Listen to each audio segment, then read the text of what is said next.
como ele mesmo disse para Tiago. Então, a dor e o amor de Jesus, nós precisamos entender que o fato dele nos amar não significa que ele vai responder todas as nossas orações, mas ele estará conosco. Amém? Esse é o primeiro fato que eu aprendo com Jesus e a dor de Marta e Maria. O segundo fato é sobre a dor e o tempo de Jesus. E aí no versículo 6, diz assim: no entanto, quando Jesus ouviu a mensagem, quando Jesus ouviu o recado que Maria e Marta mandaram para ele, dizendo, aquele a quem amas está doente. Versículo 6, no entanto, quando ouviu falar que Lázaro estava doente, Jesus ficou mais 2 dias onde estava.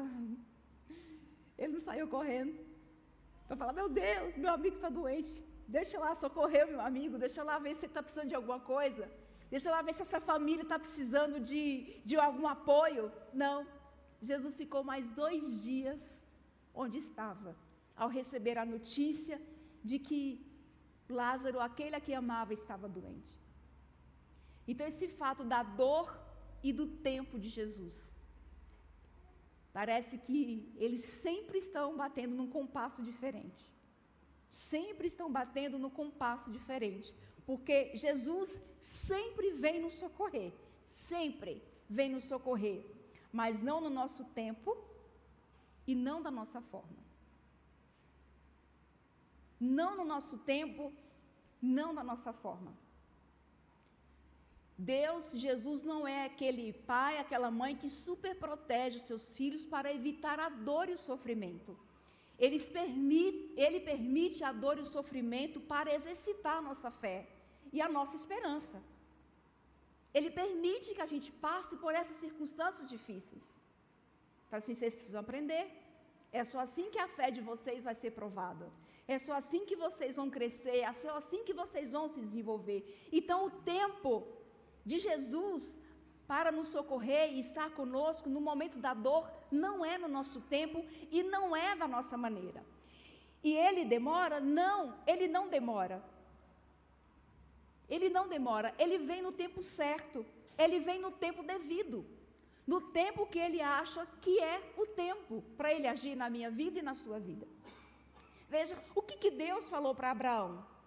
Abraão e Sara queriam muito ter um filho, muito. E Deus falou assim, Abraão, a sua descendência vai ser como as estrelas do céu, você não vai conseguir contar.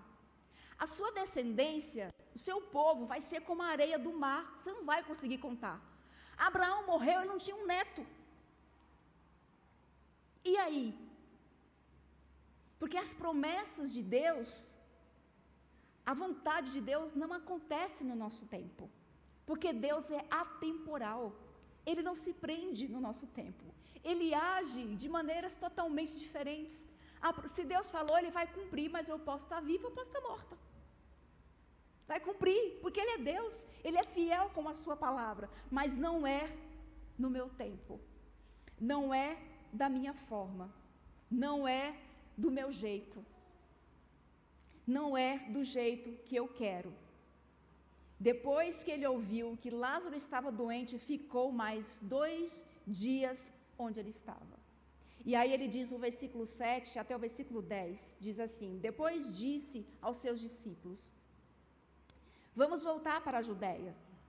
Jesus respondeu, o dia não tem 12 horas, porque os discípulos falaram assim, Senhor, não vamos voltar para a Judéia?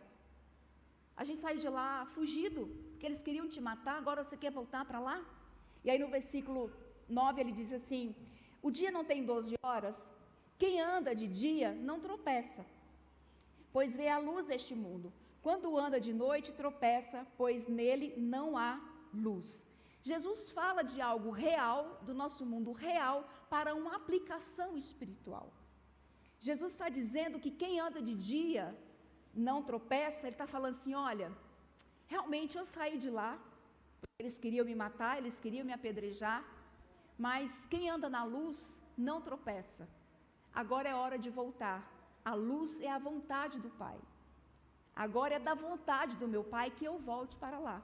E se eu vou para lá, nada vai acontecer. As trevas dos perseguidores, daqueles que queriam matá-lo, vai ter que segurar, porque é da vontade do meu Pai que eu volte para a Judéia. Então, o andar na luz é andar na vontade de Deus. É isso que Jesus está dizendo. É o tempo de Deus.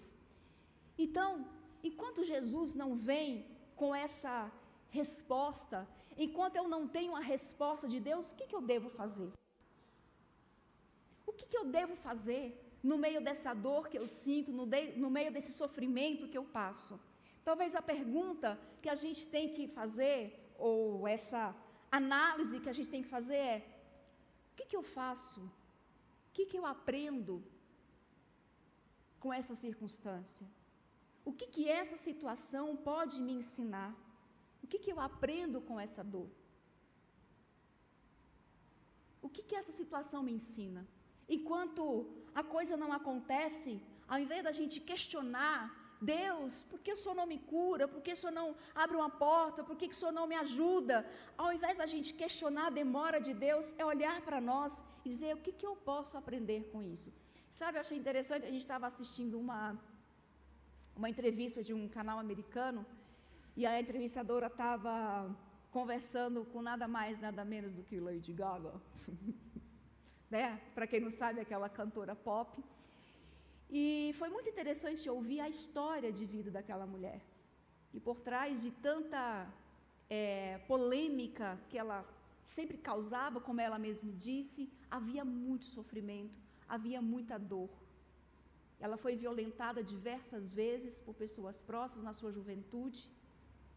Diversas vezes ela foi maltratada e ela se machucava para tentar resolver a dor interna.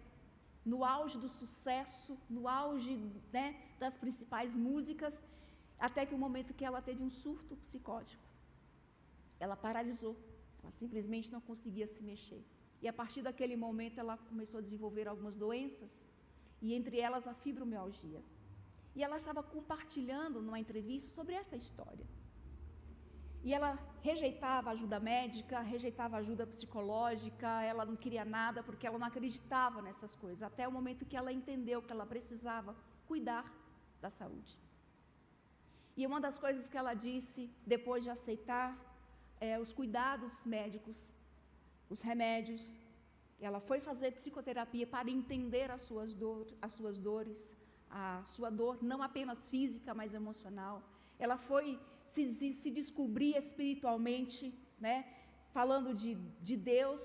E aí ela diz assim: tem dias que eu acordo que eu não consigo me mexer, me dói, meu corpo inteiro dói, mas eu não reclamo, eu não me queixo. Eu pergunto: o que eu aprendo com essa dor? O que eu aprendo com isso que eu estou sentindo? E como eu posso minimizar? O que eu posso fazer para que isso alivie hoje? Olha que coisa extraordinária.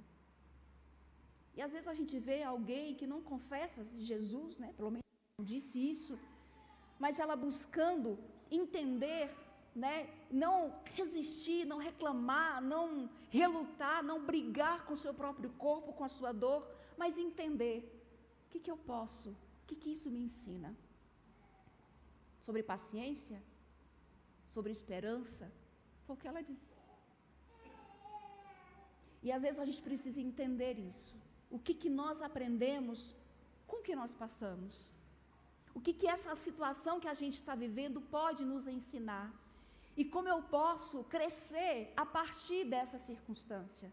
E não ficar olhando apenas para a minha dor, para o meu sofrimento, para a minha condição, ó vida, ó céu, ó azar, mas dizer: Senhor, me ajude a passar por isso, me ajude a vencer isso, e eu que preciso aprender a lidar com essa circunstância. Eu preciso amadurecer em todos os aspectos, em todos os sentidos. E a Jesus e a dor de Marta e Maria me ensinou, está me ensinando, que eu preciso sim diferenciar de que a minha dor é diferente do amor de Jesus. O fato dele me amar não significa que eu vou ser isenta da dor.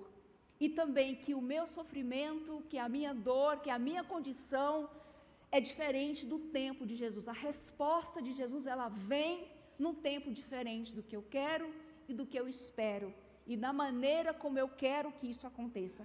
Sempre é diferente, gente, não adianta.